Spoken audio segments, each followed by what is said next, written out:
अस्सलामुअलैकुम बिस्मिल्लाहिर्रहमानिर्रहीम। बच्चों, आज मैं हाजिर हूँ chapter number 24 evolution, that is class second year के लेक्चर नंबर 5 के साथ। और इस लेक्चर में हमने बहुत इंपॉर्टेंट लॉन्ग क्वेश्चन करना है, बहुत इंपॉर्टेंट लॉन्ग क्वेश्चन। और वो इंपॉर्टेंट लॉन्ग क्वेश्चन है एविडेंसेस ऑफ एवोल्यूशन। मेरे बच्चों, बहुत ज्यादा ये इंपॉर्टेंट लॉन्ग क्वेश्चन है। बड़ी दफा ये बोर्ड में ऐसा लॉन्ग क्वेश्चन आया है, इसके पूरे का पूरा भी आ सकता है और अंदर से अगर इसकी हेडिंग्स दे दी जाएं, जिस तरह bio geography, fossil records, comparative anatomy, तो उस तरीके से भी ये लॉन्ग क्वेश्चन के तौर पर पूछा जाता है। ठीक है, तो स्टार्ट कर रहे हैं जी। Evidences of evolution. जनाब, चूंकि मेरा वादा है आपसे, मैंने लाइन टू लाइन आपको पढ़ाना है, तो जनाब एविडेंसेस ऑफ एवोल्यूशन के जो फर्स्ट इंट्रोडक्टरी जो पैराग्राफ है, उस पैराग्राफ में है कि एवोल्यूशन लीव्स ऑब्जर्वेबल साइंस। जब जब एवोल्यूशन होगी, एवोल्यूशन पीछे छोड़ेगी कुछ ऐसे निशानात, कुछ ऐसे सबूत छोड़ेगी एवोल्यूशन जो कि ऑब्जर्वेशंस के लायक होंगे, जो कि आराम से ऑब्जर्व हो जाएंगे, जो कि आराम से हम नोट कर लेंगे कि जनाब वाकई एवोल्यूशन हुई हुई है। तो evolution leaves observable science, evolution leaves observable science. Done. Janab, Darwin's theory of evolution was mainly based on the evidence from the geographical distribution. मेरा बच्चा याद होगा कि पिछले लेक्चर्स में जब मैंने आपको डार्विन की कहानी सुनाई थी, तो डार्विन एक वॉयेज पर गया था बीगल नामी शिप के ऊपर, और वो यूरोप से गया था साउथ अमेरिकन कोस्ट लाइन्स, और उसने यही कहा था कि मुख्तलिफ आइलैंड्स पर उसने मुख्तलिफ ऑर्गेनिजम्स देखे, और उन ऑर्गेनिजम्स के जो अडेप्टेशन थे वो बिल्कुल डिफरेंट थे। और आपको याद होगा उसको तो 13 टाइप्स ऑफ फिंचेस मिली थी। डार्विन ने जोर दिया था, डार्विन ने जो एविडेंस बनाया एवोल्यूशन का वो था जियोग्राफिकल डिस्ट्रीब्यूशन।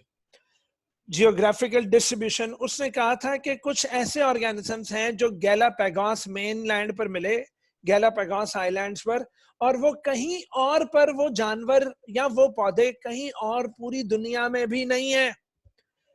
तो जी हाँ, डार्विन्स की theory of evolution was mainly based on the evidence from the geographical distribution of species.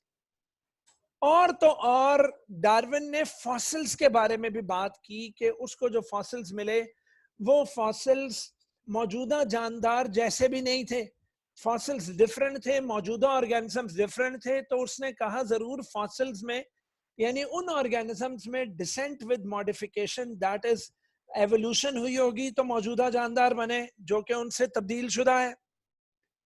तो डार्विन की जो थ्योरी थी of evolution was based upon evidence from the geographical distribution of the species, और तो और fossil record पर मबनी उसकी theory थी, that is theory of natural selection. However there have been many evidences as biology progressed। फिर जैसे जैसे बेटा बायोलॉजी में तरक्की होती गई, हमारे पास बहुत सारे एविडेंसेस आते गए, बहुत सारे एविडेंसेस के वाकई एवोल्यूशन होती है, वाकई एवोल्यूशन होती है। तो पुत्र जी, new discoveries continue to validate. अब नई नई डिस्कवरीज ने कंटिन्यू किया कि एवोल्यूशन की वैलिडिटी को पक्का करे। एवोल्यूशन की वैलिडिटी मतलब उसकी पुख्तगी को मजीद पुख्ता कर दे और ये साबित कर दे कि वाकई एवोल्यूशनरी व्यू ऑफ लाइफ है। तो मेरे बच्चा, new discoveries continue to validate the evolutionary view of life, कि वाकई लाइफ इवॉल्व हुई है, एक ऑर्गेनिज्म से दूसरा ऑर्गेनिज्म पैदा हुआ है। So let us discuss now some of the evidences. तो आइए कुछ एविडेंसेस को हम डिस्कस करते हैं। पहला एविडेंस जो दिया गया है वो है जी बायोजियोग्राफी। बायोजियोग्राफी, तो सबसे पहले तो हम जरा डेफिनेशन दे लें। पता ना, ये जियोग्राफिकल डिस्ट्रीब्यूशन ऑफ स्पीशीज है। तो यही इसकी डेफिनेशन है, फर्स्ट लाइन डेफिनेशन है कि जियोग्राफिकल डिस्ट्रीब्यूशन ऑफ स्पीशीज है। और ये जियोग्राफिकल डिस्ट्रीब्यूशन ऑफ स्पीशीज ही थी जिसने डार्विन को सजेस्ट किया कि ओ भाई एवोल्यूशन होती है।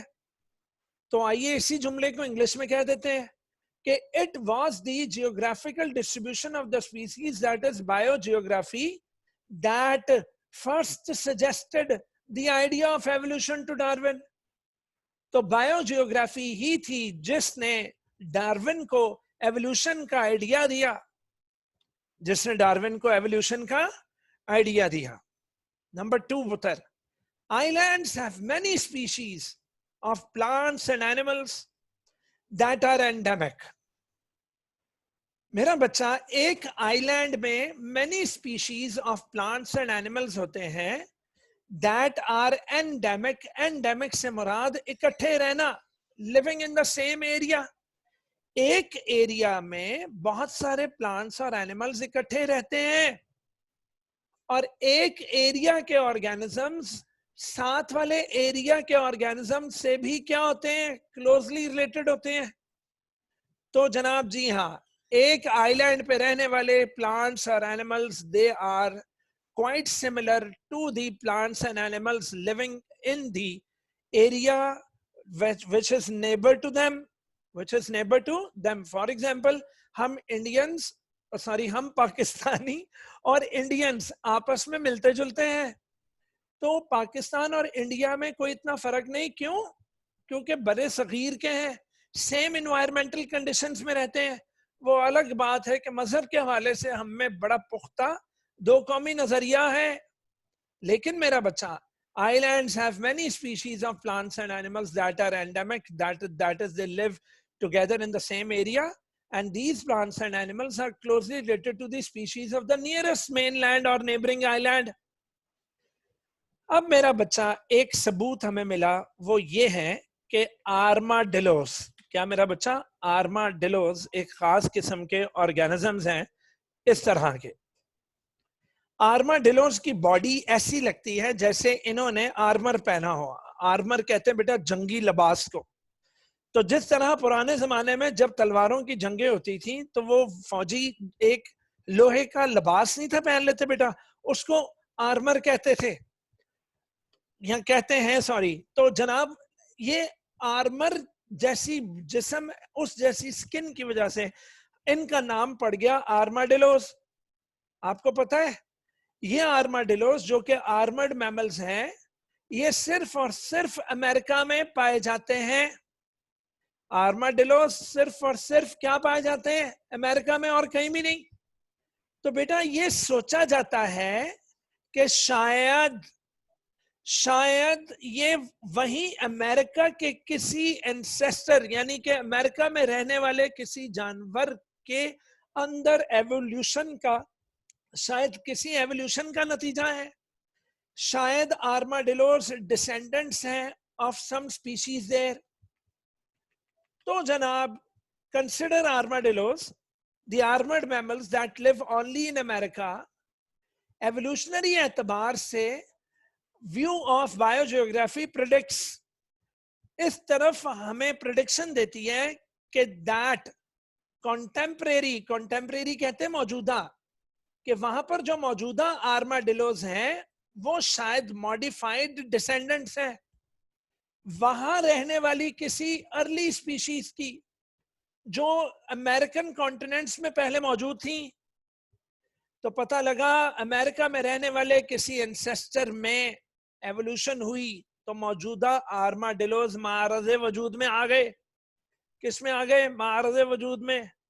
और हाँ, फॉसिल रिकॉर्ड कंफर्म भी करता है कि ऐसे एंसेस्टर्स फॉसिल्स में हमें मिले हैं जो आर्माडिलोस से मिलते जुलते थे। आर्माडिलोस ही नहीं, उनसे मिलते जुलते थे। तो शायद उनमें चेंजेस आई तो आर्माडिलोस बने। तो दूसरे लफ्जों में, अमेरिका में रहने वाले ऑर्गेनिजम्स के अंदर जब वो मरे तो मरने से पहले उन्होंने जब अपनी नस्लें आगे बढ़ाई तो उनकी नस्लों में आर्माडिलोस पैदा हुए, खुद वो मर गए, खुद वो फॉसिल्स बन गए। तो आर्माडिलोस चूंकि सिर्फ अमेरिका में पाए जाते हैं तो सोचा जाता है कि वहीं पर मौजूद किसी एंसेस्टर के एवोल्यूशन का नतीजा है। और इसके साथ ही हमारी पहली हेडिंग खत्म हुई, बायोजियोग्राफी। पहले आपने हेडिंग देनी है और सॉरी डेफिनेशन, उसके बाद मेरे बच्चों ने बताना है कि डार्विन के एवोल्यूशन को पहला आइडिया, पहली एनकरेजमेंट बायोजियोग्राफी ने की थी। उसके बाद आपने बताना है कि एक आइलैंड में प्लांट्स और एनिमल्स इकट्ठे रहते हैं और साथ वाले आइलैंड से मिलते जुलते होते हैं। उसके बाद बेहतर आर्माडिलोस की बात करनी है कि ये सिर्फ अमेरिका में होते हैं। और लास्ट पॉइंट में आपने बताना है कि यूं लगता है कि वहीं पर मौजूद किसी एंसेस्टर के एवोल्यूशन का नतीजा है आज के मौजूदा आर्माडिलोस। कंटेम्परेरी से मुराद मौजूदा। ले जनाब, the fossil record. Fossil record बड़ा जबरदस्त किस्म का एक एविडेंस है, फॉसिल रिकॉर्ड। अल्लाह अकबर, अल्लाह अकबर। हमने फर्स्ट ईयर में भी पढ़ा था चैप्टर नंबर 1 में कि हम लोगों ने जियोलॉजिकल टाइम चार्ट बना लिया था फॉसिल्स और सेडिमेंट्स को देखते हुए। सेडिमेंट्स पुत्र जमीन की तहों को कहते हैं। तो जो ऑर्गेनिज्म का फॉसिल हमें डीप अंदर सॉइल में मिलेगा वो उतना पुराना मरा हुआ है, और जो हमें ऊपर ऊपर टॉप सॉइल में मिलेगा वो उतना नया मरा हुआ है। और तो और फॉसिल्स के अंदर रेडियो एक्टिव आइसोटोप्स से हम उनकी एज भी कैलकुलेट कर सकते हैं। मैं यहाँ पर आपकी वो तफसीलात नहीं दे रहा कि सेडिमेंट्स बस वो लेयर्स ऑफ सॉइल्स हैं, क्योंकि अगर वो आपने देखना है तो इसी चैनल में आप चैप्टर नंबर 1 के अंदर जाकर जियोलॉजिकल टाइम चार्ट वाला दोबारा देख लें, कि अगर आप सेकंड ईयर में आ गए और फर्स्ट ईयर का अगर वो वाला टॉपिक आपको नहीं आता तो मेरे बच्चों, साइंसदानों को मजबूर किया फॉसिल्स ने कि हमारी एज डिटरमिन करो C14 को मद्देनजर रखते हुए, और हमारी एज निकालकर हमें एक टाइम सीक्वेंस में रख दो। हमें किस में रख दो? एक टाइम सीक्वेंस। अब बेटा, टाइम सीक्वेंस में जब हम फॉसिल्स को लगाते हैं तो वो सीक्वेंस या ऑर्डर कहलाता है सक्सेशन। उसकी इंग्लिश क्या होती है? सक्सेशन। जब हम फॉसिल्स को उनकी उम्र के मुताबिक अरेंज करते हैं कि सबसे पुराना, फिर उससे नया, फिर उससे नया, फिर उससे नया, फिर उससे नया, और मौजूदा तक आते हैं, तो वो सक्सेशन ऑफ द फॉसिल वो बनाता है, it forms a strong evidence in favour of evolution. वो एवोल्यूशन का बड़ा जबरदस्त फेवर बन जाती है, यानी कि वो जो सीक्वेंस है, वो जो ऑर्डर है, उससे हमें वाज़े सबूत मिलते हैं कि वाकई एवोल्यूशन होती है। और फॉसिल्स तो बड़े जबरदस्त रिकॉर्ड्स हैं, क्योंकि इट प्रोवाइड्स विजुअल रिकॉर्ड। पुत्र, फॉसिल्स तो बातें नहीं है, फॉसिल्स तो जीते जागते सबूत है। वो अलग बात है मरी हुई चीजों के हैं, लेकिन मेरा बच्चा वो सबूत हैं, वो हमारे विजुअल सबूत है, हम उन्हें देख सकते हैं। बहस नहीं हो रही, हम उन्हें साइंटिफिकली प्रूव कर सकते हैं। तो it provides visual record in a complete series. और फिर एक कंप्लीट सीरीज बनती है कि ये सबसे पुराना है, ये उससे नया, उससे नया, उससे नया, और मौजूदा तक आते हैं। Showing the evolution of the organism, वो शो करते हैं evolution of the organism. For instance से मुराद कि यहां इस चीज का जिक्र करना मैं जरूरी समझूंगा, यहां मैं ये मेंशन करना, ये कोट करना जरूरी है कि ना सिर्फ fossils, evidence from biochemistry, evidence from molecular biology, evidence from cell biology, ठीक है जी, प्लेसेस, प्रोकैरियोट्स, ये सारी चीजें मिलकर पुत्र fossils, biochemistry, molecular biology, cell biology, सब मिलकर पुत्र, ये सब मिलकर प्रोकैरियोट्स को एज एंसेस्टर शो करते हैं। बेटा, तमाम जानदारों के एंसेस्टर, तमाम जानदारों के आबाओ अजदाद साबित करती हैं, ये सारे सबूत, ये सारे उलूम मिलकर साबित करते हैं कि prokaryotes ancestors of all life हैं। Prokaryotes ancestor of all life है, एंड प्रेडिक्ट्स दैट ये सारे उलूम ये भी प्रेडिक्शन देते हैं, ये भी पेशगोई करते हैं कि bacteria should precede all eukaryotic life in the fossil record. और ये भी ये प्रेडिक्शन देते हैं कि जनाब अगर कभी हमें प्रोकैरियोट का ओल्ड फॉसिल मिल गया, क्योंकि प्रोकैरियोट की बॉडी बड़ी नरम होती है, प्रोकैरियोट सिंगल सेल्ड ऑर्गेनिज्म होता है, तो वो बेचारा अपना फॉसिल नहीं पीछे छोड़ता।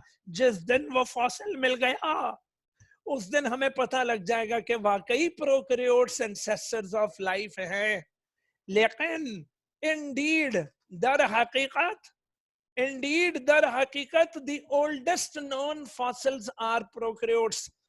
तो अभी हमें चंद एक प्रोकैरियोट्स मिले हैं, तो वाकई उनकी जो एज है वो सबसे पुरानी है, जिससे ये साबित होता है कि सबसे पहले प्रोकैरियोट्स थे। प्रोकैरियोट्स तब थे जब दूसरे जीव, दूसरे ऑर्गेनिजम्स नहीं थे।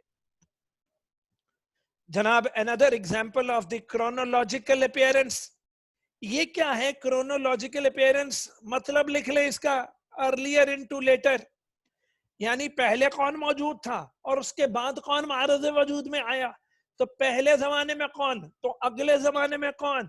तो क्रोनोलॉजिकल अपीयरेंस से और ये चीज साबित होती है कि different classes of vertebrate animals in the fossil record, अगर हम वर्टिब्रेट एनिमल्स के फॉसिल रिकॉर्ड को देखें तो हमारे पास अर्लियर इनटू लेटर एक पूरी सीरीज बनती है, जिसको फाइलेटिक लाइनेज भी हमने पढ़ा था। फाइलेटिक लाइनेज याद होगा, चैप्टर नंबर 1। नहीं आता तो जाकर देख लो चैप्टर नंबर 1 में फाइलेटिक लाइनेज। कहता है फॉसिल फिशेस ये इंडिकेट करती हैं कि फिशेस सबसे पहले अर्लीस्ट वर्टिब्रेट्स थे। तो जब दूसरे वर्टिब्रेट्स की लाशें, उनके फॉसिल्स हमें जो मिले हैं, वो फिशेस से ज्यादा पुराने नहीं बल्कि फिशेस के बाद मार्ज़े वजूद में आए। तो बेटा जी फॉसिल रिकॉर्ड ये साबित करता है कि पहले फिशेस थी, फिर फिशेस के जमाने के बाद आए एम्फीबियंस, फिर एम्फीबियंस से अगले आए रेप्टाइल्स, और फिर सबसे एंड पर मैमल्स और बर्ड्स आए। तो मैमल्स और बर्ड्स के फॉसिल्स की जो एज निकलती है वो फिशेस और एम्फीबियंस और रेप्टाइल से छोटी, वो उससे अगले जमाने के हैं। सबसे पिछले जमाने में कौन थी? फिशेस। फिशेस से अगले जमाने में कौन आए? एम्फीबियंस। तो फिशेस में एवोल्यूशन हुई तो कौन बन गए? एम्फीबियंस। एम्फीबियंस में एवोल्यूशन हुई तो कौन बन गए? रेप्टाइल्स।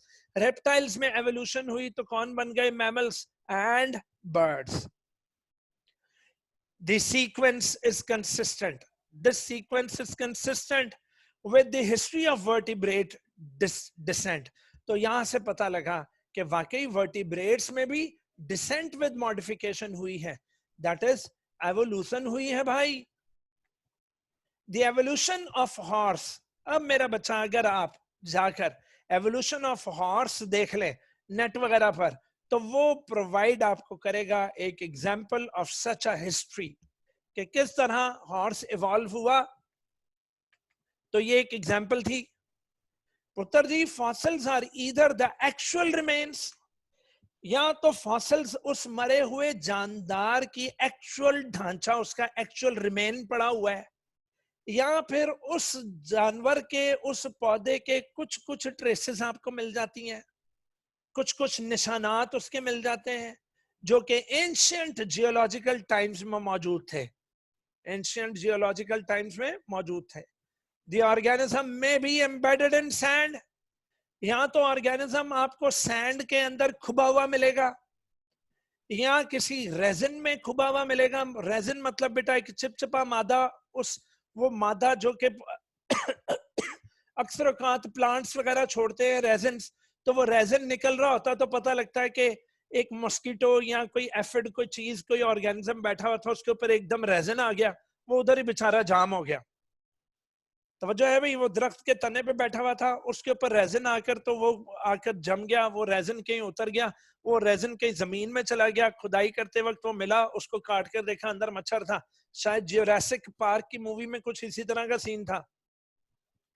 या फिर वो जानदार आपको आइस में बिल्कुल फ्रीज हालत में मिलेगा, या फिर उस ऑर्गेनिज्म का कोई इंप्रेशन रह जाएगा, कोई उसका पीछे निशान रह जाएगा, या फिर उसका कोई कास्ट बना होगा, मतलब कि वो कहीं पर सोकर उठा तो वहां पर खड्डा बन गया, उसका कास्ट बना हुआ होगा, made of the body parts, जो कि उसके बॉडी पार्ट्स की वजह से बने हुए होंगे। द टिश्यू बीइंग रिप्लेस्ड, या कोई ऐसा भी चीज हो सकता है कि उसका कोई टिश्यू आपको मिल जाए जो कि रिप्लेस हुआ हो, या पीट्रीफाइड, पीट्रीफाइड मतलब कि कोई ऐसा टिश्यू, उसका कोई body part which has been changed into stony substance. बेटा पेट्रीफाइड का मतलब क्या है? पीट्रीफाइड का मतलब बोलो, चेंज्ड इनटू स्टोनी सब्सटेंस। वो कैसे? बाय सिलिका, सिलिका पुत्र रेत, या उसके ऊपर कैल्शियम कार्बोनेट के मिनरल्स आ गए हो। तो याद रखें, फॉसिल्स दिखने में पत्थर ही लगेंगे आपको, दिखने में क्या लगेंगे? पत्थर, लेकिन एक जूलॉजिस्ट, एक बॉटनिस्ट की नजर उसको फौरन से पहले पहचान जाएगी बेटा। Well, most fossils are found in sedimentary rocks. Sedimentary rocks से मुराद जमीन की तहों में रॉक्स की शक्ल में मिल जाएंगे। तो फॉसिल रिकॉर्ड हमारा दूसरा सबूत था। आज तीसरा सबूत हम पढ़ने लगे हैं बेटा। देखते हैं 40 मिनट्स में कितने को सबूत हो जाते हैं। वैसे टोटल सबूत हैं जी ये 5 है मॉलिक्यूलर बायोलॉजी तक, लेकिन मेरा ख्याल है कि हम ज्यादा से ज्यादा कंपैरेटिव एनाटॉमी और इससे अगला एक और पढ़ सकेंगे। तो जनाब, कंपैरेटिव एनाटॉमी, कंपैरेटिव एनाटॉमी पुत्र, एनाटॉमी कहते हैं इंटरनल स्ट्रक्चर्स को। एनाटॉमी किसे कहते हैं जी? इंटरनल स्ट्रक्चर्स को। बच्चों, अगर हम इंटरनल स्ट्रक्चर्स को देखें तो ओ गॉड, ह्यूमन का आर्म देखो, ह्यूमन का आर्म। अब इसमें कलर्स नोट करो, 1 2 3 4 5, 1 2 3 4 एंड 5। पता लगा 5 टाइप्स ऑफ बोन्स ह्यूमन के आर्म में। अब जरा कैट देखते हैं, कैट में भी 1 2 3 4 एंड 5। तो पता लगा कैट में भी 5 टाइप्स ऑफ बोन्स का प्लान है। वेल देखते हैं, 1 2 3 4 एंड 5। तो वेल्स में भी, वेल का जो फ्लिपर है उसमें भी 5 टाइप्स ऑफ बोन्स हैं, और विंग ऑफ अ बैट में भी 5 types of bones. Oh God, wing of a bat, flipper of a whale, forearm of a cat या leg of a cat, and what, arm of what, ये अपना 4 arm गलत निकला बेटा, limb of a cat and limb of a human. पुत्र, इन सब में बेसिक टाइप्स ऑफ हड्डियों का प्लान है। ये मैं क्या देख रहा हूं रे बाबा? Wing of a bat flying के लिए, flipper of a whale swimming के लिए, कैट का बाजू या कैट की लेग चलने फिरने के लिए, और ह्यूमन का बाजू चीजों को कैच करने के लिए। इन सब के इंटरनल स्ट्रक्चर सेम है मगर फंक्शंस डिफरेंट है। इन सब के इंटरनल स्ट्रक्चर्स सेम है मगर इनके फंक्शंस डिफरेंट हैं। तो मैंने क्या किया है, मैंने कंपेयर की है इनकी एनाटॉमी, मैंने इनकी एनाटॉमी को कंपेयर किया है। मैंने इनकी एनाटॉमी को क्या किया है रे बाबा? कंपेयर किया है। कहता है एनाटॉमिकल सिमिलैरिटीज, अगर इंटरनल स्ट्रक्चर्स की सिमिलैरिटीज हैं बिटवीन द स्पीशीज जो के ग्रुप्ड हैं in the same taxonomic category, ये तो एक अनदर सपोर्ट हासिल हो गई। किसको? Theory of descent with modification को। लो जी, डिसेंट, नस्ल पैदा हो रही है मॉडिफिकेशंस के साथ। वो मॉडिफिकेशन किस में हो रही है? हड्डियों के जुड़ने के प्लान में मॉडिफिकेशन हो गई, और तो और फंक्शन में मॉडिफिकेशन हो गई, लेकिन इंटरनल स्ट्रक्चर क्या रहा? सेम रहा। इंटरनल स्ट्रक्चर सेम रहा। फॉर एग्जाम्पल, अभी अभी हमने एक एग्जाम्पल पढ़ी, the same skeletal elements make up for the forelimbs of the humans, bazu of the humans, bazu of the cats, whales के flipper, bats के wings, and all other mammals Although these appendages, जो चीजें जिस्म से बाहर निकली हुई हो, जिस तरह हमारे आर्म्स, हमारे लेग्स, these appendages के ठीक है कि सेम इंटरनल स्ट्रक्चर्स हैं, but they have very different functions. They have very different what? Functions. लेकिन बच्चों, the basic similarity of these four limbs is the sequence of the mammals from the common ancestor. तो ये हमें एक consequence दे रही है, ये हमें एक सबूत दे रहा है कि शायद ये सारे मैमल्स, ये ह्यूमन, ये कैट, ये व्हेल और कौन, ये बैट, ये शायद सारे कॉमन एंसेस्टर से इवॉल्व हुए हैं.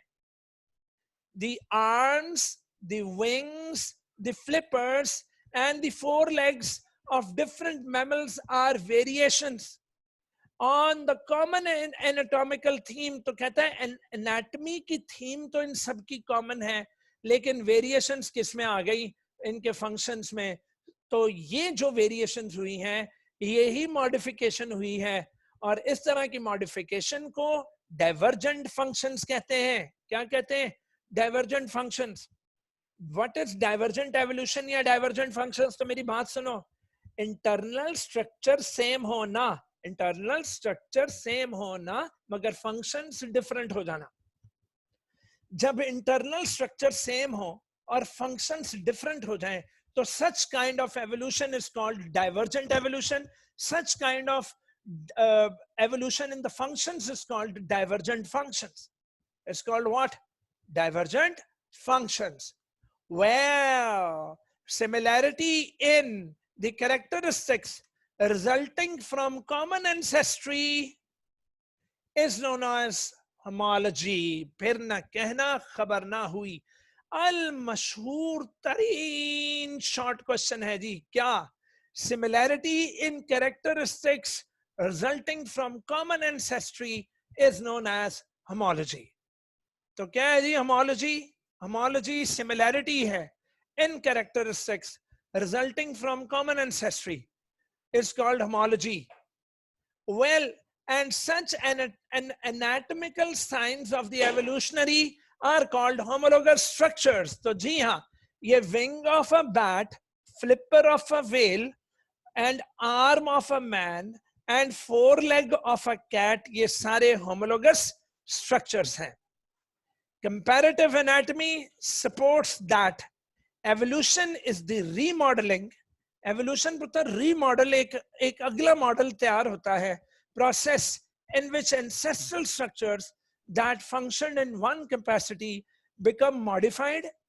कि पुराने वाले ही मॉडल को थोड़ा सा मॉडिफाई कर दिया जाता है as they convert on the new functions. As they convert on the new functions. तो मेरा बच्चा, एक और अंदाजे के मुताबिक the flower parts, पता है ना, हम सबको floral leaves कहते हैं. सेपल्स को, पेटल्स को, गाइनीशियम को, एंड्रीजियम को हम सारे कहते हैं these are floral leaves. फूल की पत्तियां. तो जी हाँ, the floral parts of the flowering plant are homologous. ये भी फ्लावर की सारी पत्तियां आपस में homologous हैं बेटा. इंटरनल स्ट्रक्चर सबके सेम है, मगर फंक्शन सबके डिफरेंट हैं. So they are considered to have evolved from leaves. Leaves he sepals बन गई, leaves ही petals बन गए, leaves ही stamens बन गए, और leaves ही carpels बन गए. मेरा ख्याल है यहां तक आज का हम लेक्चर एंड कर देते हैं जनाब. तो इंशाल्लाह ताला इससे अगला लेक्चर हम लोग लेक्चर नंबर कितनावा बन रहा है, एक तो मैं भूल जाता हूं कि नेक्स्ट लेक्चर कितनावा नंबर होगा, लेक्चर नंबर 6 में पढ़ेंगे. ठीक है मेरा बच्चा. अगर आपको मेरे लेक्चर्स पसंद आते हैं, सब्सक्राइब करें, दोस्तों को बोलें, शेयर भी करें, और दोस्तों को बोलें कि जो जो सब्सक्राइब करे वो बेल आइकॉन का बटन लाजमी क्लिक कर दे. ठीक है मेरा बच्चा. अपने सर अफजल को इजाजत दीजिए. बहुत बहुत बहुत बहुत शुक्रिया. खुदा हाफिज. अल्लाह की अमान में रहो. अल्लाह की ताकत आप सबके साथ हो.